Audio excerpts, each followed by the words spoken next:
Vous êtes sur RTL. RTL Matin. Yves Calvi.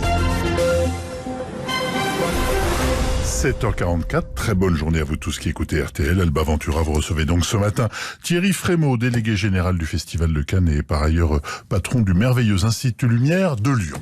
Bonjour Thierry Frémaux. Bonjour. Le prochain président du jury du Festival de Cannes est noir. C'est Spike Lee, réalisateur américain. Je le dis comme ça, Thierry Frémaux, parce que c'est une première. C'est un message politique ?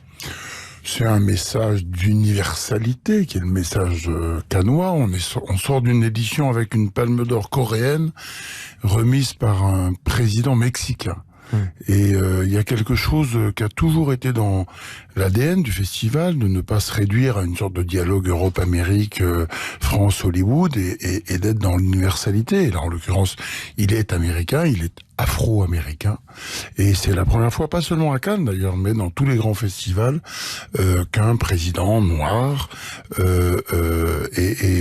qu'un artiste noir est président d'un jury. Mais vous savez bien que il est grand cinéaste américain, il est grand défenseur de la cause noire. Ça va ensemble chez lui. Oui, il a dévoué son œuvre à ces convictions-là. Après, c'est aussi un cinéaste qui est un cinéaste grand public, qui a un succès fou depuis maintenant 30 ans. Et c'est sûr qu'on est en présence de quelqu'un qui ne met pas ses opinions de côté. Après, quand on est président d'un jury, on se laisse faire par les films qu'on voit pendant 12 jours, par un jury, 8 autres personnes qui seront choisies plus tard dans l'année. Il s'est dit surpris. Vous l'avez appelé, c'est vous-même qui avez décroché votre téléphone ? On se parle beaucoup avec et vous lui avez... Oui, voilà, je lui ai dit, on envisage que... Et il me dit, c'est bon, c'est fait. Je dis, non, il faut qu'on parle, parce qu'il y a quand même toute une série de protocoles, de règlements, de choses sur lesquelles il faut s'entendre avant que ce soit annoncé. Mais il était surpris. Oui, il était surpris, il était agréablement surpris. Il dit, je suis très honoré. Et en plus, il a quand même conscience de ça. Il l'a d'ailleurs mis dans sa déclaration d'être le premier président afro-américain d'un côté. On a toujours eu beaucoup de jurys, au jury de jurés.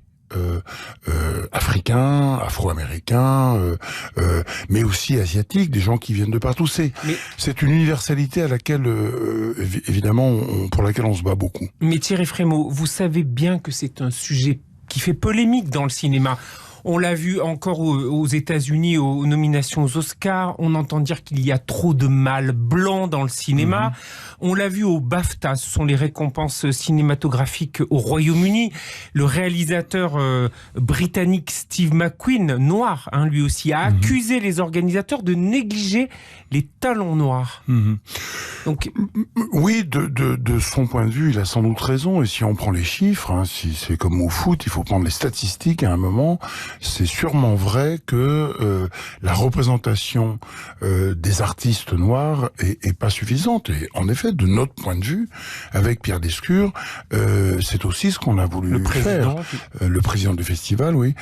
C'est aussi ce qu'on a voulu faire, c'est-à-dire montrer cet exemple-là, outre que Spike Lee, par ailleurs, et c'est la vraie raison pour laquelle il est avec nous, c'est que c'est un merveilleux et très grand cinéaste. L'an dernier, on vous reprochait le manque de femmes ? Pas l'an dernier, un peu tout le temps. C'est injuste d'ailleurs, parce que Cannes est de ce point de vue-là aussi assez exemplaire. Après, moi je comprends, on a le dos large, il faut se servir de l'écho formidable que le Festival de Cannes suscite pour faire passer les causes. Et on travaille beaucoup avec les associations, les collectifs, pour bien vérifier. Mais on est très très paritaire dans les jurys depuis très longtemps, dans les comités de sélection.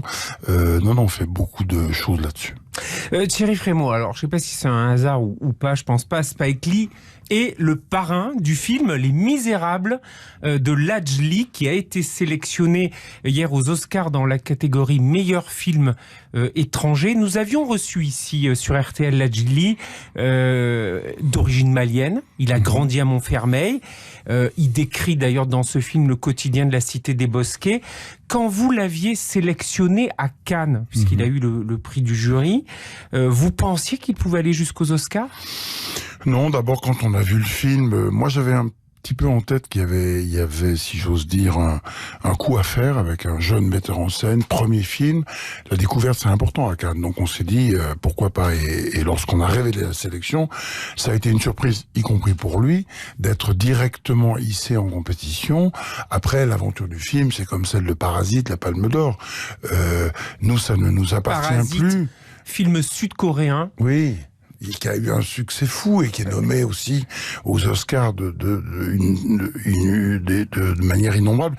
Et donc, après, les films vivent leur vie, c'est vous, la presse. Vous êtes fiers? Oui, très C'est un fiers. grand film, Les Misérables? Ah, moi, je trouve que Les Misérables, c'est un très grand film de cinéma et c'est un très grand film sur ce que ça raconte. C'est-à-dire, parfois, en 2 heures, vous en savez plus sur une France oubliée.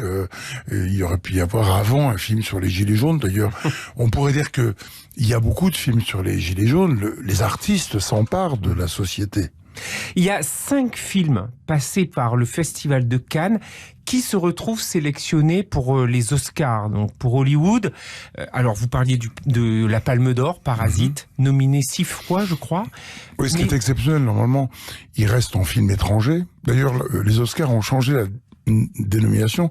Ça n'est plus film étranger, c'est film non américain. Ah. Parce qu'en effet, comme avait dit une fois Aki Kaurismäki, il avait dit « Mais moi, je suis pas étranger chez moi ». Donc, qu'est-ce que c'est que cette... Bon. Mais ça veut dire que Cannes a retrouvé sa splendeur, Cannes a retrouvé son public. Ne cherchez pas en disant Cannes a retrouvé, ça voudrait dire qu'on l'ait perdu. Ben vous l'avez. Il y avait un peu de moins bien, on va dire. Non. C'était pas un peu élitiste? Non, ça l'est toujours, j'espère. En tout cas, il faut qu'il y ait tout. C'est-à-dire que l'art est composé de gens qui vont travailler pour le grand public et puis des gens qui vont travailler pour les formes, la radicalité des formes. Et il faut que Cannes soit aussi la terre d'accueil de ce type d'artistes. C'est vous, Thierry Frémaux, qui vous occupez de la programmation du choix artistique en tant que délégué général du festival. Ça fait 15 ans que vous êtes là. Ça va, vous ne vous ennuyez pas? Vous vous amusez toujours? Non, ça fait 13 ans comme délégué général, 12 ans comme délégué général. Non, je m'ennuie pas parce que ça recommence chaque année, que le cinéma est une matière extrêmement riche et diverse et puis qui fait face aujourd'hui à des enjeux, les plateformes, toute une série de choses. Netflix notamment. Oui, qui rend ce territoire-là très passionnant. Le président du